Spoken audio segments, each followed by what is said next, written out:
In regards to the kneeling in and of itself, I'm fine with it, but just find another time to do it. At the time where we are saluting those that are currently fighting for us, those that have given their lives, that's the reason the national anthem is played. As an NFL player making millions of dollars, how many other ways could you influence your community? If people want to make a change, then they need to do it for real. You know, it's more than just kneeling. It's getting involved in your community, shaking hands with somebody and be like, hey, what challenges are you facing? What can I help you with?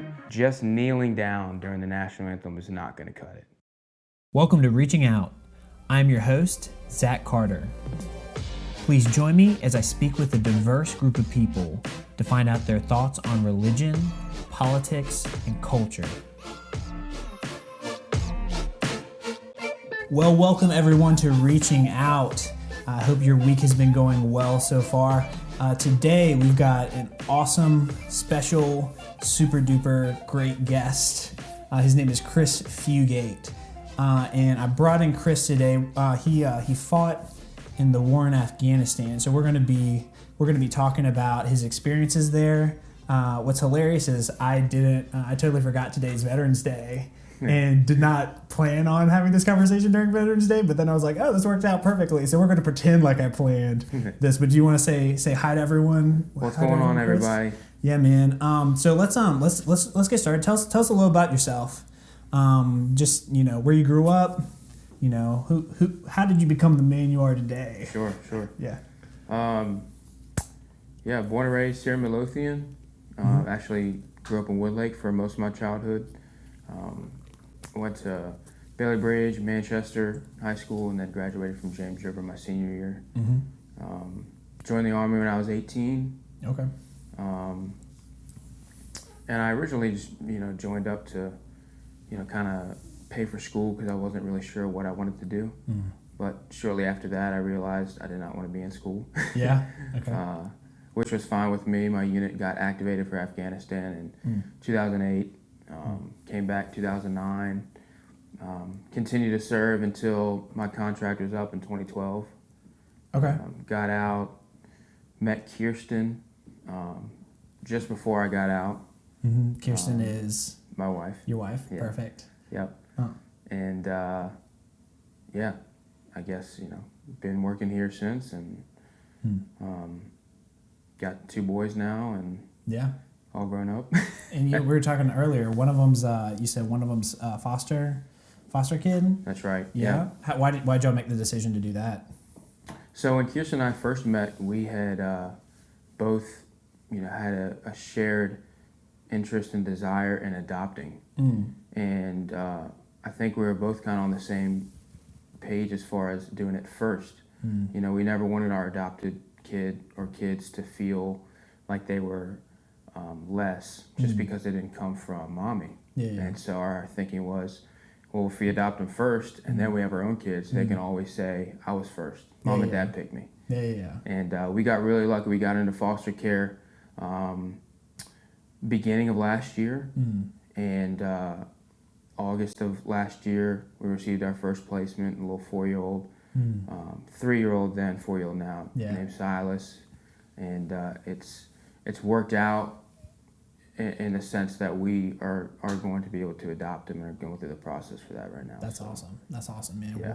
Well, good luck to both of you. And then your wife is pregnant right now, or did y'all have the baby? We just had the baby. Just had the baby. Okay, perfect. Yep, 6 weeks. Oh, wow. Little Benjamin. Oh, awesome. So awesome. We are busy at the house for sure. Okay, very cool, man. Very cool. Well, let's dive into the military experience a little bit. Did you say what branch did you go into? Army? Why'd you choose the Army? Honestly, I don't think I really did too much research. No? You're like, just whatever's fine. Yeah, I mean, in high school, you go to lunch and then you got the Marine and Army recruiters and everybody coming in trying to talk to you. And I think that there was an Army recruiter there. I may have picked his brain a little bit and answered the right questions. And then before I knew it, I was down at the recruiting office, filling out paperwork, taking practice tests. And I had just turned 18. So, I mean, at that point, it was a decision I could make by myself. I think I had, if I remember correctly, I had expressed interest in actually doing it the year before when I was 17 as a junior. Yeah. But my mom was a little hesitant about it. I would be too if I was a mother of a 17-year-old. Right. Yeah. But the following year, the interest still was there, and I went for it. So, I try to think back of where I was at mentally as a teenager in like 18. I cannot comprehend getting into the military at 18 and then, going off to war. So what was that like, being that young and getting into this? Yeah. I mean, honestly, I didn't have an extremely mature mindset at the time about it. I wasn't like, here I am 18, I'm going to go, fight valiantly for my country and be a patriot or anything. Yeah. Like I said before, I'm not sure what I want to do. I can join the Army and they can pay for my school and, see what I want to go. So that's really all the thinking that I had. I went to boot camp in August, got out in November. By January, I was taking classes at the community college. And by March, I was thinking to myself, my life sucks. I hate school. And it was, I think, either the end of March or beginning of April that we got the heads up they were going to be activated. So it kind of worked out good because I didn't want to be in school. Okay. But, I definitely was not a mature 18 or 19-year-old at that point in time. Definitely not. I don't think much separated me from me and all the other 18, 19-year-olds other than the fact that I was in the military. Yeah. Okay.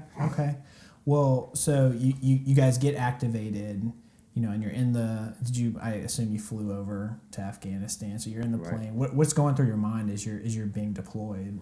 What are you and the other guys talking about? Yeah, so I deployed with a lot of other young guys around my age. And, it was all our first deployment. And, we really didn't know what to expect. Of course, we had a mix of senior guys around us, some who had deployed 2, 3, 4 times at this point, and, extremely experienced. So, we're taking everything in as far as the war stories that we're hearing from others, the training that we've been going through, what they've been telling us to expect, what we've been seeing in the news. And honestly, man, I mean, I'm the type of person that I don't really think about stuff too much. Yeah. And try to prepare myself, so to speak, to go into a certain situation. So, I mean, I think I was more excited than anything. Okay. Because, for me, my mindset was, it's one thing to be in the military, be in the reserves or whatever, and, do the 1 week in a month, 2 weeks in the summer, every year consistently for an extended period of time, but you don't do anything. It's another thing to actually go fight for your country. So at this point, I knew that I was fulfilling my requirement, as a service member. I'm going over, to engage the enemy in defense of my country. And so I think that's pretty much what I was focusing on the most is like, I'm about to do this thing. Yeah. As far as like the details and stuff, and it's one of those things like you can try to imagine what it's going to be like all you want, but until you boots on ground, nothing else will. No idea. Right. And what were these guys telling you that had been there a couple times? Yeah, I mean, so a lot of things they're just telling me is keep your head on a swivel, no matter where you are, no matter if you're on the tarmac at the air base when we just touched down, or whether you're in transit to one of the outposts or whatever. Like, you never know. Once you get in country, you never know what could happen. Yeah. No place is necessarily deemed safe. Some are safer than others, but there's not any place in the country where a conflict's going on that you can't be engaged by the enemy, so to speak. So okay, so you touch down. And what is the job they're giving you? What is that they're saying, okay, now that we're here, this is what you're doing? Yeah. Our job was route clearance. Route clearance? What does that mean? Route clearance. Route clearance, okay. And, the best way to describe it is, you are the first vehicles out of the gate. And your job is to clear the road of bombs. IEDs, improvised explosive devices, were and probably still are the #1 killer of soldiers in Iraq and Afghanistan. And what the enemy would do is, using, very inexpensive materials and tools, they would dig up holes in the road and put explosives in them and wait for the Americans to go by and blow up their vehicles, multi-million-dollar vehicles destroyed by, $15, $20 worth of, parts and materials and whatnot. So our job, we were trained in specifically looking for the indicators that would lead us to believe or raise an eyebrow that, hey, something might be buried here. We need to stop, dig around a little bit, try to neutralize a threat if there's a threat there, and continue on. So your job is to pull up to an area where you think there might be a bomb and then look for the bomb. Exactly. Oh my gosh, I can't even imagine. Yeah. I can't even imagine. So how do you get good at that job? Like how is it that you get to the place where you're like, I saw what was the movie that they had about the dude that put on the suit? Hurt Locker. Hurt Locker, yeah. So was it like a Hurt Locker thing where you had like a dude that would go out and pretty similar? Okay. Yeah. So as a route clearance team member, somebody on a route clearance patrol, we weren't. We were kind of like the front lines of that, so to speak. If we did find an explosive, I think it was at the time it was anything that was 50 pounds or less, we could, neutralize that by ourselves. Okay. Take the ordnance or whatever it is off to the side, blow it up safely. Okay. If it was greater, which a lot of times it was, we rode around with EOD guys, explosive ordnance disposal. Okay. These were the cream of the crop, explosive experts. Okay. They can, and Hurt Locker, the guy who walks out in the suit, he's an EOD guy. Okay. So if it was anything over 50 pounds, EOD came up and, but yeah, I mean, you just got good at it by doing it every day. And in Afghanistan, it's not like Iraq. It wasn't, at least where I was, it was not an urban setting. Okay, so you weren't like in the city or anything? No. Okay. Not by any means. Okay. Very rural, very, terrain was pretty treacherous a lot of the times. And so in order to get from one place to another, even if you're just transporting troops or, if it's a logistical run, you had to have an RCP clear the way. And, so we were busy. We did it a lot. And, just, I don't want to say practice, but just repetition. I mean, you learn what to look for. You learn, hey, there, we got a signature in the ground, but I think it's just debris or it's just a pile of rocks. It's nothing significant. Okay. So yeah. Okay. Wow. Okay. Can you paint a picture of what the conflict was like over there while you were there? So I know you're talking about there's a lot of times where your job was to dismantle these bombs. Was your job also to engage the enemy as well? Yeah. So at the time, this was late 2008, early 2009. Obama had just taken office, and a lot of things changed in the military. Okay. Prior to that, it was still very politically heavy. The political hand was still heavy over Iraq and Afghanistan in the sense that, a soldier couldn't just go out, engage the enemy, neutralize the threat, come back, no questions asked. There was always follow-ups and reports to be written. Yeah. When Obama took office, things got even more restrictive. We were allowed to engage the enemy, but there was what's called an escalation of force that we had to follow, and there were literally 7 steps. The first one being either a visual or audible warning. The last one being shoot to kill. And a lot of stuff in the middle, and so a lot of times it was heavy on our minds, like, what do I need to do? If I skip a step, am I going to be court-martialed? Am I going to be disciplined? And sometimes you had to go, from step 1 to 7 in 20 seconds. Yeah. And you can't necessarily hit all the steps. Yeah. But as far as engaging the enemy, it was, It was tough because we were being told from the political side and the higher ups, it's better if you don't engage and civilians are kept safe versus engage, neutralize the threat, yet have civilian casualties. And we get what? And have civilian casualties. Okay. A woman or child or somebody gets injured. And so we used to always joke all the time going out the gate, it's just hearts and minds. That's at that time, that is what the administration was most concerned about, is winning the hearts and minds of the locals and thinking that if we won their hearts and minds, then maybe they would stand up and fight the Taliban on their own. Maybe they would partner with the Americans. And, so it really put us in a tight spot. We couldn't just go out and, necessarily kick doors down and, do our thing. We had to be very strategic in how we did it so we didn't, get ourselves in trouble. Did you see the hearts and minds belief like kick in? Did you see people begin to partner with you guys because they said, okay, well they're being careful about us and our lives. We're now going to help them fight these, the Taliban. Yeah, we did to a certain extent.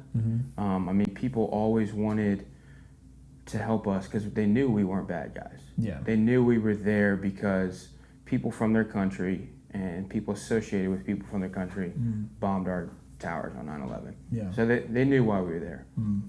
And the locals and most of the villagers, the kids, the wives, they're all super nice people. And we engaged them on multiple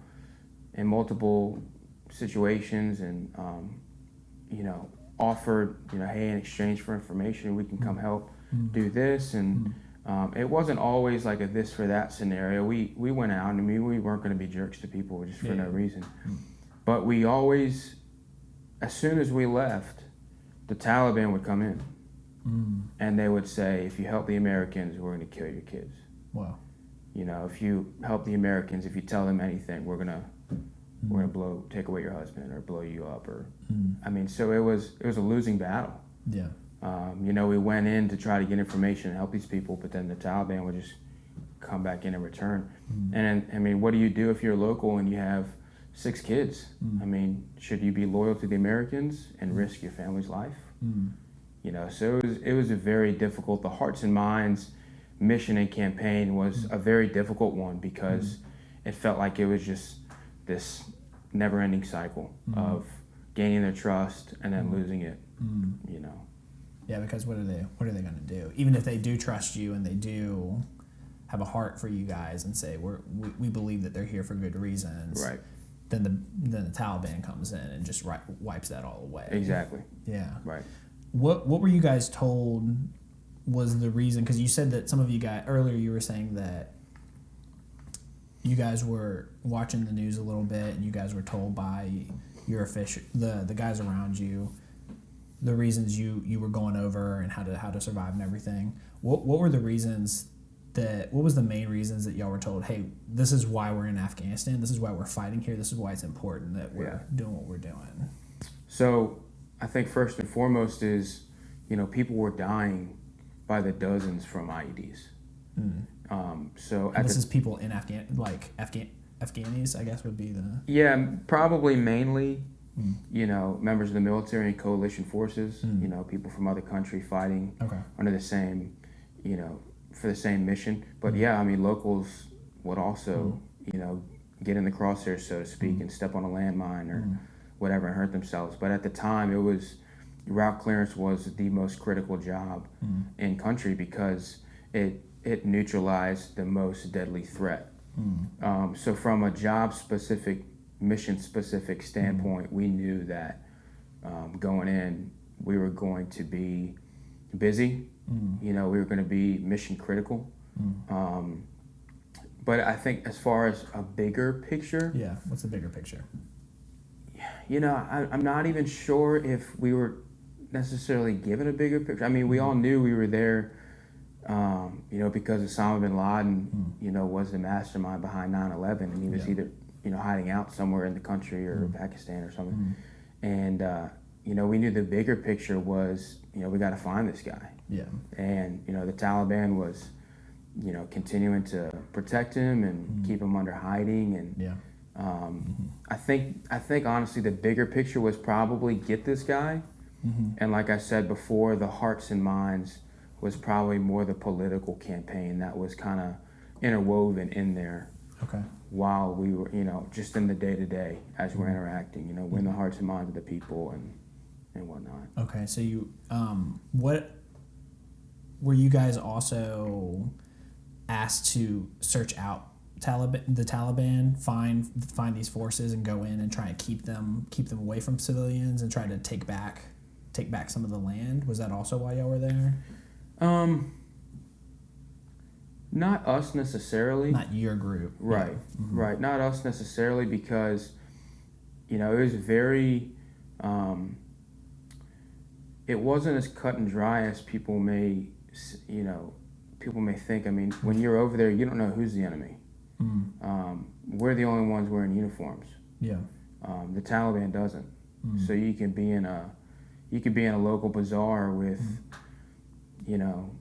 hundreds of locals, and there could be Taliban there, and you don't know it because, you could be a 12-year-old boy and you're carrying around an AK-47. Jeez.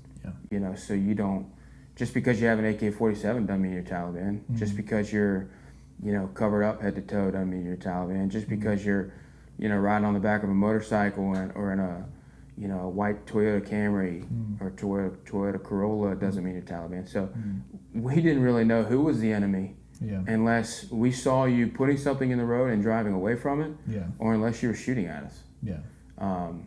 So as far as, getting in there and drawing lines, it's nearly impossible to do. I think a lot of our stuff was mainly focused around, like I said, clearing the roads so somebody could get from here to here, or even clearing the roads so that this group of soldiers could go communicate with the locals and be like, hey, we heard the Taliban came in. Can you tell us some more information? Do you maybe know who they are or where they're staying? And so we were definitely more of a support role. Okay. In the sense of like we, supported people getting places. We cleared the route for infantry to go search a village if they were, wanted the suspicion that somebody was there, a high value target was there. Yeah. Definitely a support role, but as far as keeping the Taliban away, it's nearly impossible. You can't know. Okay. Yeah, right. What were some situations you saw the men around you acting heroically? There were a lot. Yeah. Do you have any stories that come to mind?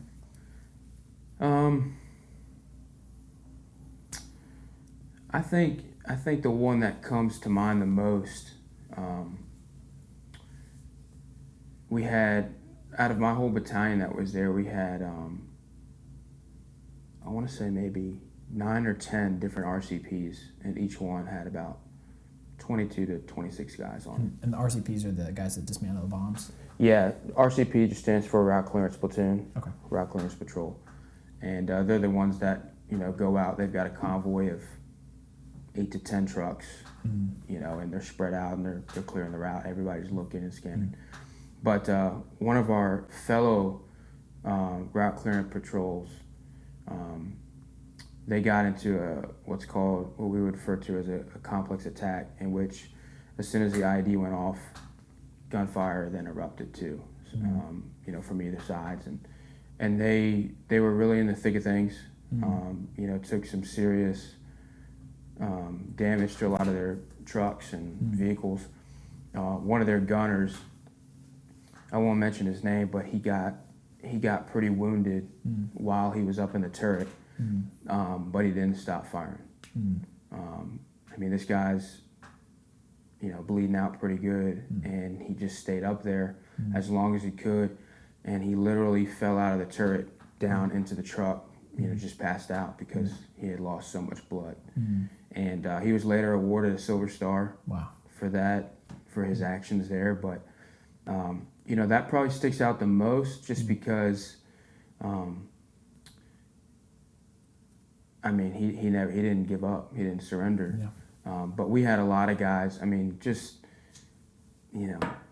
the nature of, I don't want to say work, but kind of the nature of the job we were in. I mean, we were faced with, direct and indirect fire and, being blown up, very frequently. And although it sucked a lot in those situations, the guys, they knew, hey, we're here for a certain amount of time and we're here to do a mission. And so every time it was go time, they stepped up to the plate. Nobody backed down, nobody gave up, nobody threw in the towel and said, I'm done with this. Everybody came to work, and I think that spoke volumes for sure. Wow, that's awesome. Yeah. What is something that most people need to understand about this conflict that they may not already know?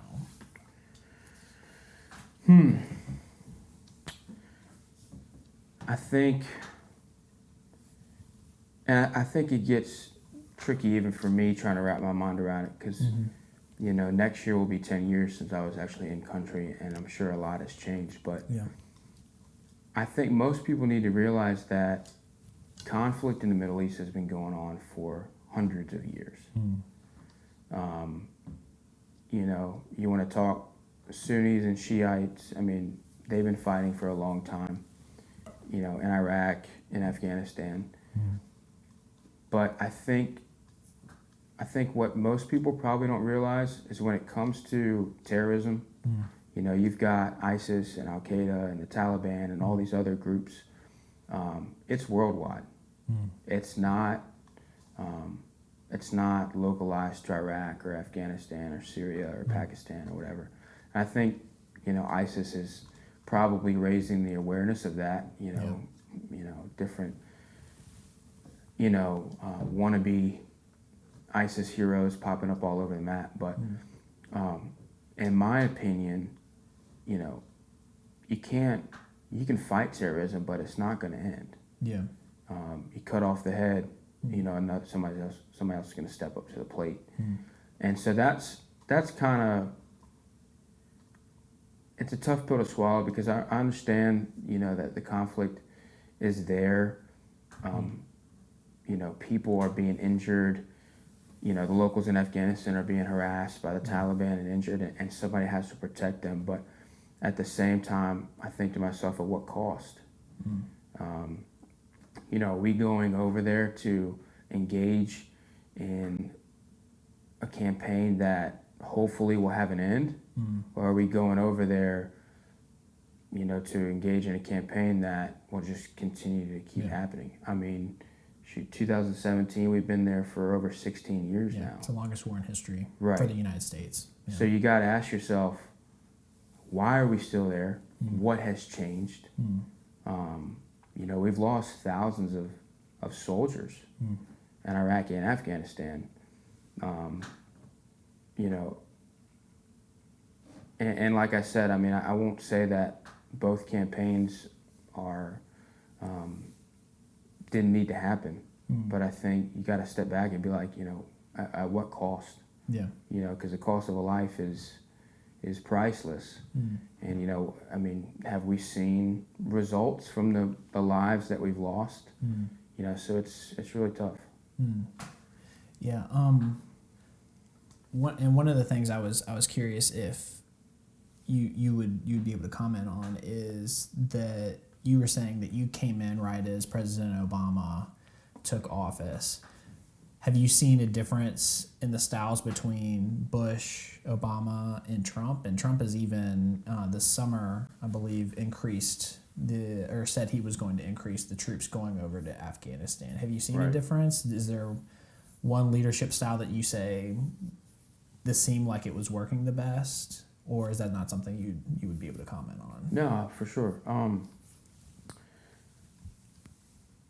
I think I saw the most changes during Obama's administration, only because, like I said, he took office in 2008, right before I went to Afghanistan, and he was still in office in 2012 when I got out. Yeah. I know that I don't know how political things were prior to Obama. I definitely heard stories early on that, things just continued to get more political, so to speak, politically driven, and, political agendas were pushed more. Yeah. With Obama taking office, I clearly remember in 2010, 2011, the Don't Ask, Don't Tell policy was repealed, Yeah. which, most of the guys that I know didn't agree with at the time, because it was one more thing to kind of complicate relations Yeah. and camaraderie, so to speak. Prior to it was, if you want to be gay, that's fine. Nobody's going to ask you. We don't expect you to tell anybody. Yeah. Kind of keep it to yourself. And, after that, it was, you can't joke and call anybody gay, even if they are or they aren't. And it was, walking on eggshells and tippy toe. And it wasn't just so this guy could come out, but it came, back full circle to, you don't want to offend people. And so all the political correctness at the time, started to become elevated. Yeah. Which just became frustrating. Yeah. There's a lot more red tape and, steps you had to go through to do things. I definitely know the troop levels were at the highest under the Obama administration, I believe. But I think a lot of that has to do with, 2008, 2009 was the deadliest 2 years in Afghanistan. We needed the troops. We had tons of other countries supporting the war as well. And Trump, he definitely seems like he's more for kind of untying the hands of military commanders and leaders, which I think is good. Yeah. It sucks to think about civilian casualties, happening and women and children dying and, during a time of war, but, it's war. It's not supposed to be pretty. That doesn't mean we go in and carpet bomb the whole place, even if it, would make our lives easier. But, we've got to figure out a way to let the commanders on the ground make the decisions without having to report to Washington. Because it just makes things so much more complicated. You got people sitting in the White House and the Pentagon trying to tell people who are over there engaging with the locals and seeing what's happening, trying to tell them what decisions to make. And it just doesn't make a lot of sense. So yeah, I didn't serve under Bush. He was definitely he was definitely for the military. He took his job and his role as a commander-in-chief seriously. I personally don't think we should have gone into Iraq in 2003 under the premise that we did. I'm glad we went in and took, Saddam Hussein out. I think that was important. But despite that, Bush had the best intentions. And yeah, I think Obama was too concerned with just political agenda and, foreign relations. So. Okay. Well, so you finished up your time over in Afghanistan, and you came back home. Were there a lot of difficulties adjusting back to civilian life? I wouldn't say there were a lot. I think there were just a few for me that took a while to kind of adjust to. People that I know and stories that I've heard, it seems like other people were a little worse off. And no matter what you did overseas, you have some sort of PTSD when you come home.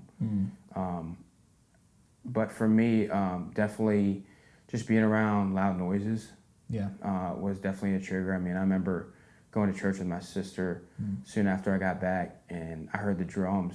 And I was about to say you're a drummer, so that's tough. Yeah. I heard the drums, and I was like, I couldn't take it. Every time they hit the snare drum, it shook me. And so I had to walk outside. I could not.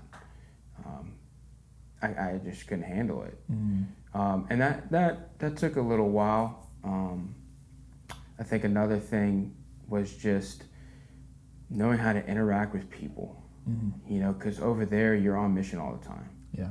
You know, even when you're, you know, back on base, getting sleep or in the gym or eating or whatever, I mean, you're in a war zone. So your head's on a swivel. You don't know what's going to happen. You don't know what to expect. So you're constantly thinking. You're constantly scanning. And when I got back, I found myself continuing to do those things, and you know, not verbalizing this to other people, but wondering like, why aren't you worried? Like, why aren't you, you know, looking around? And that made, you know, kind of just relationships a little strained. You know, even with my family and friends. You know, I was used to interacting with guys very firmly and abruptly and strict and to the point, and they were fine with it. They were used to it. But when you come home and you talk to your friends like that, I mean, they're gonna think you're a jerk. Yeah. And so, you know, that was tough. You know, that was tough, and a lot of the time I didn't even realize I was doing it. But yeah, I mean, it was a transition, and you know, even after being back for almost 10 years and out of the military for almost 5, you know, I still struggle with things. But you know, I'm thankful that I don't have some of the struggles that I know a lot of guys do.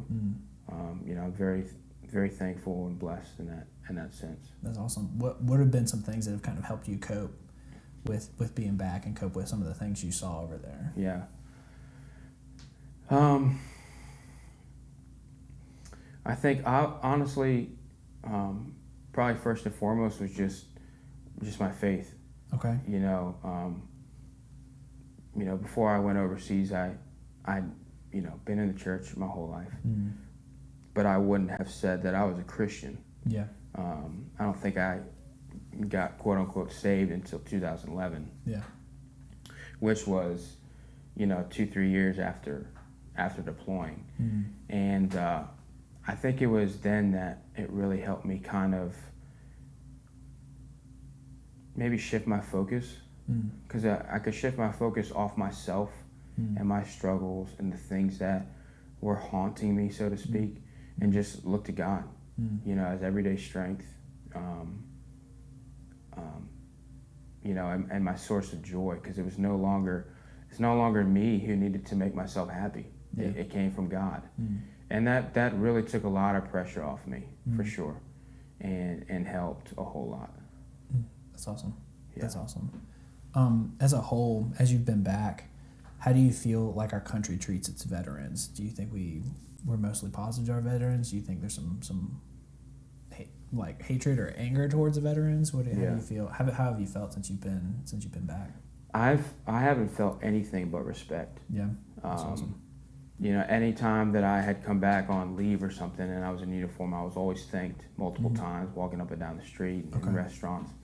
You know, I think the media does a good job, you know, thanking vets and pushing kind of the need to thank them, and obviously businesses and whatnot do. I think the average person, your average neighbor, is going to say that, you know, whether or not you agree with this war or that war, whoever who's in the office, I mean, it takes a special kind of person to, you know, sign the dotted line on behalf of their country, and I think most people are thankful for that. That's awesome. You know, 99% of people. That's good to hear. And honestly, even if you're not for the military, that's cool. I mean, you have the right not to be for the military. Yeah. You know, as an American, you have that right, and I respect that right. Now, don't come be a jerk to me just because you don't agree with it. I remember I was on a camping trip with some friends in the spring of 2012. I had just finished my full-time service. I had 9 months to go before I got out, and we were down in Florida camping, and I had an Army sweatshirt on. Yeah. And a lady from the tent site next door came over and sat at nighttime while we were doing firing, and I think she had heard us talking about something in regards to scripture, you know, just kind of our opinion or something on. And she overheard, came over, and she looked at me, she's like, are you a Christian? And I said, yes, ma'am, I love the Lord. She's like, that's great. She's like, how can you be a Christian and be in the Army? Wow. And, you know, just There's like a genuine question. It wasn't like talking down to you, or did you feel like she was? No, she definitely was, she was definitely uncomfortable with the fact that I was in the military and in a role that, would take a human's life in defense of my own or somebody else's. And she asked me, like, how do you think that being in the military lines up with, being a Christian? Yeah. We had a conversation. I explained my opinion. I don't necessarily think I changed her opinion of it, but people are entitled to their opinions, and I think that for the average American, whether or not you agree with current conflict or whatever, you're going to support the men and women fighting. That's great. So yeah, I'll say it was interesting. I actually had a gentleman that came into work today that we got into a conversation, and he asked if I was a veteran. I told him no. I asked if he was. He's like, yeah, I was in the Marine Corps, and we got to talking and having this conversation. And he brought this up. I didn't. And I thought it was interesting. He was he was actually black, and he was telling me that the situation with the football players kneeling, he felt was disrespectful, which I thought was interesting because most of the black people I know are saying, it's not a form of disrespect. It's trying to shed some light on. They're shedding some light on things in society that they think need to be fixed, right. Especially with police brutality. Right. What are your thoughts on the kneeling? Because I know some veterans see it that way, some veterans may not. Right. What do you think on that stuff? I, when I was in the military and even before and definitely after, every time the national anthem is played, I know to stand up. I know to remove my hat if I'm wearing one. And I know to be quiet and focus my attention on the flag. And if there's people around me that have a hat on or are talking, you better believe I'm going to tell them to take their hat off and shut their mouth. Yeah. I mean, it's just respectful. Yeah. And I think, some of that has to do with, me serving. Probably I feel much stronger about it now that I have served. In regards to the kneeling in and of itself, I'm fine with it, but just find another time to do it. It doesn't have to be during that time. Yeah. You can, at the time where we are, saluting those that are currently fighting for us, saying thanks, also thanking those who have fought, those that have given their lives. That's the reason the national anthem is played. It's a patriotic thing. It's in remembrance. And I don't think that kneeling kneeling because your opinion of how a certain race is being treated, I don't think that's the right time for that. As an NFL player making millions of dollars, I mean, how many other ways could you influence your community or influence where you live, for the cause that you're kneeling for? By choosing to do it at that time, I think it's kind of distasteful. I know tons of people who aren't even veterans that think it's so disrespectful and haven't watched NFL this year. I mean, the ratings have gone down. I mean, as everybody knows, because they would agree that it's just disrespectful. I think there's other ways that it can be done, and honestly, the question has to be asked.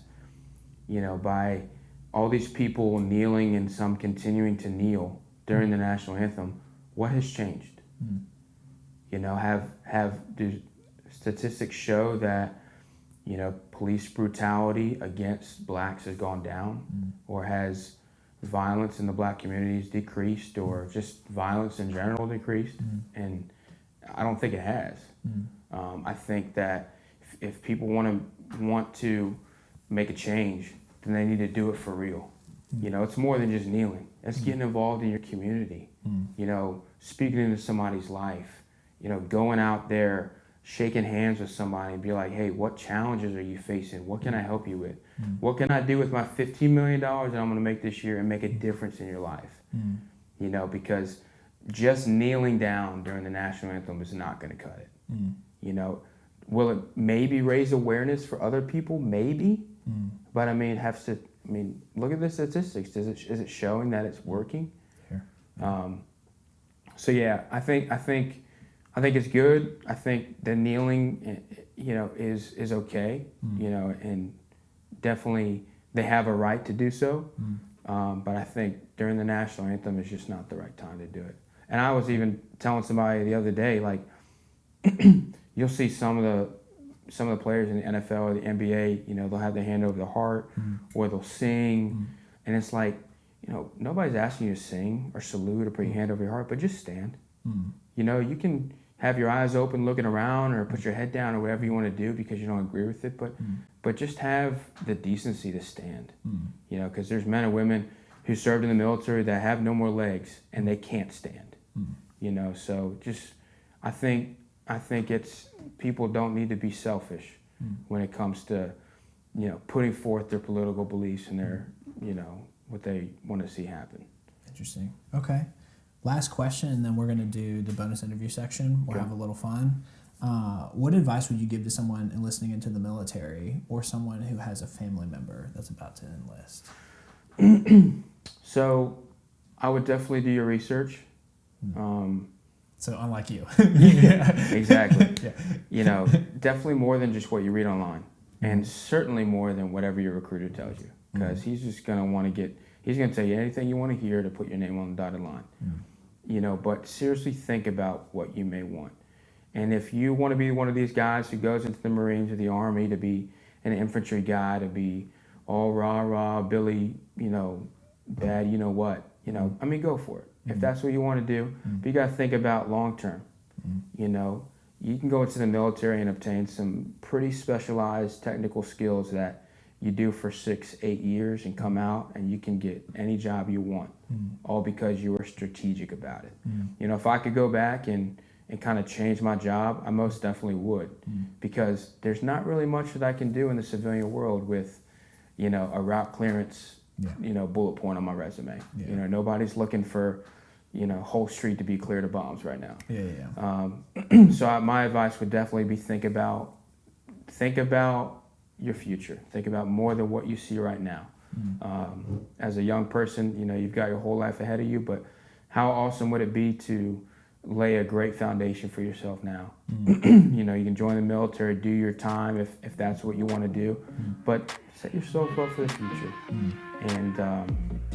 And yeah, do your research. No one branch is better than the other, but they all have different things that they can offer.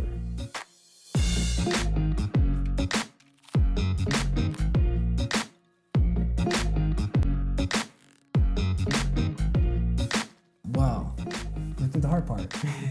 How do you feel? Feel good. That's great. Yeah. That's great. Yeah, I feel like it's a good conversation. I feel like you've given a lot for people to think about.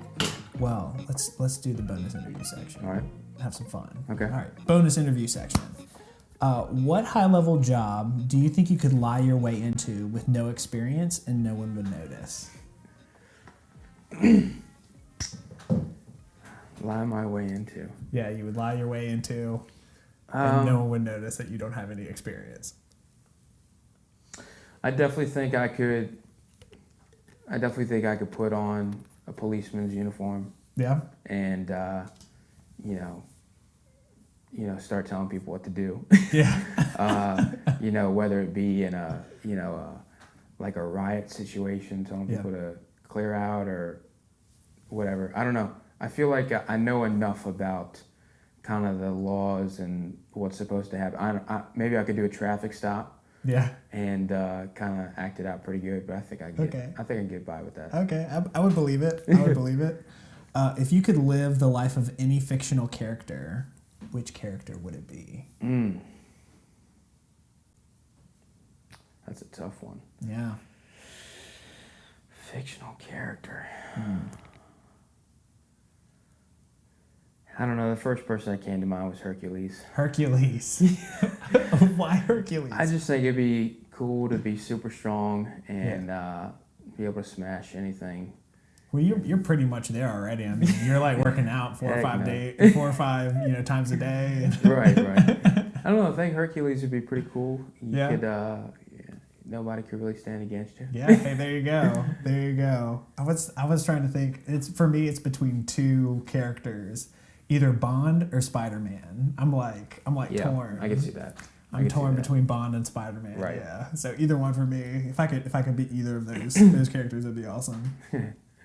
If you were given 1 hour to spend an unlimited amount of money in any store in the world, where would it be? Good night. Yeah, for an hour. Spend as much as you want. Oh man, I don't even know. GNC. Gosh. I think maybe like a drum store, but Yeah. there's only so much drum stuff you need. Yeah. You spend millions of dollars in an hour on drum stuff. Most of it you're probably not even going to use. Yeah. But I don't know, maybe like a car dealership.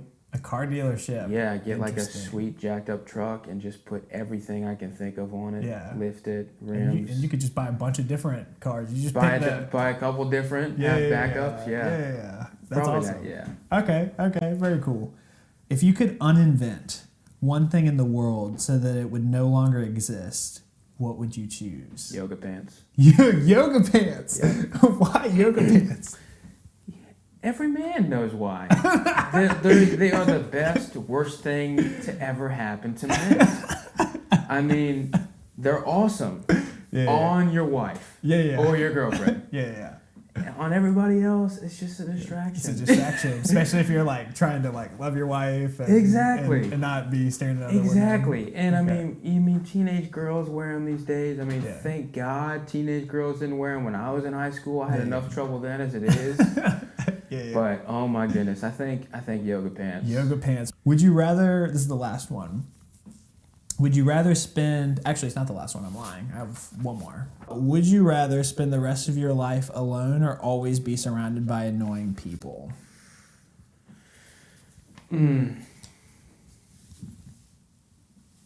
I'd have to go with the people. Annoying people? I'm with you on that Yeah. one. Even though they'd be annoying, you probably kind of just get used to it. Yeah. And I'm definitely more of an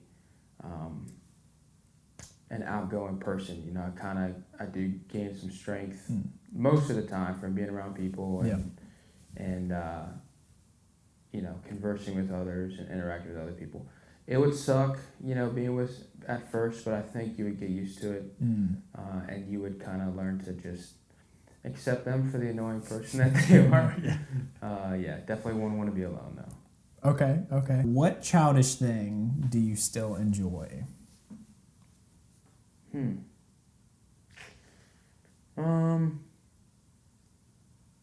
Probably having a good old back scratch. A good old back scratch? Yeah. That's a childish thing? You mean like the back scratcher? No, like just having my wife scratch my back with her nails. Oh, and that's childish? Well, because my mom used to do it as a kid. Yeah. When I was a kid. Yeah. I was a super hyper and annoying kid, and my mom found out that the only way to really calm me down was to just scratch my back ever so gently. Yeah. And so sometimes I'll still ask my wife, Really? "Can you scratch my back?" Okay. So Okay. yeah, that's Awesome. probably the Awesome. one. Well, perfect. Well, hey man, I appreciate you taking the time to talk with me today. Thanks for serving. Happy Veterans Day to you, man. Thank you. And thanks everybody for listening today. I hope you got something out of this. I know I definitely did. So everyone have a great day. I'll see y'all.